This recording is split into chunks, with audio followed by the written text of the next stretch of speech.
ഞാൻ ഒട്ടും പ്രതീക്ഷിക്കാതെ ഇട്ട വീഡിയോ ആയതുകൊണ്ട് എനിക്ക് നന്നായിട്ട് അത് എക്സ്പ്ലെയിൻ ചെയ്ത് പറയാനോ ഒന്നും പറ്റിയില്ല. കാരണം അവിടെ നടന്നൊരു കാര്യം ഞാനങ്ങ് പറഞ്ഞു എന്നുള്ളതേ ഉള്ളൂ.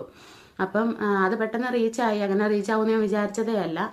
പിന്നീട് എനിക്ക് സബ്സ്ക്രൈബേഴ്സൊക്കെ കിട്ടി, ചാനൽ മോണിറ്റൈസേഷനായി. ആ ഒരു സമയത്ത് ഈ ഒലിവിയയുടെ തംബ്നെയിൽ വെച്ചതിന് അവരുടെ ആ ഒരു ഫേസ് വെച്ചതിന്, അപ്പോൾ നമ്മൾ വീഡിയോ ഇടുന്നതിന് ഫ്രണ്ടിൽ നമ്മൾ തംബ്നെയിൽ വെക്കുമല്ലോ, ആ ഒരു മറ്റുള്ളവരുടെ ഫേസും കാര്യങ്ങളൊക്കെ ഇടുന്നെങ്കിൽ ചിലപ്പോൾ അവർ നമുക്ക് സ്ട്രൈക്കൊക്കെ തരാൻ ചാൻസ് ഉണ്ട്. ആ ഒരു സമയത്ത് എനിക്കൊരു സ്ട്രൈക്ക് കിട്ടി. അങ്ങനെ 3 മാസം കഴിഞ്ഞിട്ടാണ് എനിക്ക് മോണിറ്റൈസേഷൻ അപ്ലൈ ആയത്. അങ്ങനെ എനിക്ക് ആദ്യത്തെ വീഡിയോയിൽ നിന്ന്, അതായത് 15,000 സബ്സ്ക്രൈബേഴ്സ് ഉള്ള എൻ്റെ ആദ്യത്തെ യൂട്യൂബ് ചാനലിൽ നിന്ന് കുറച്ച് ഡോളർ എനിക്ക് ആഡ്സെൻസ് അക്കൗണ്ടിൽ വന്ന് കിടപ്പുണ്ടായിരുന്നു. നമ്മുടെ ഫെഡറൽ ബാങ്ക് അക്കൗണ്ട് അങ്ങനെയൊക്കെ പോലെ തന്നെ ഒരു അക്കൗണ്ടാണ് യൂട്യൂബിൻ്റെ ആഡ്സെൻസ് അക്കൗണ്ട്.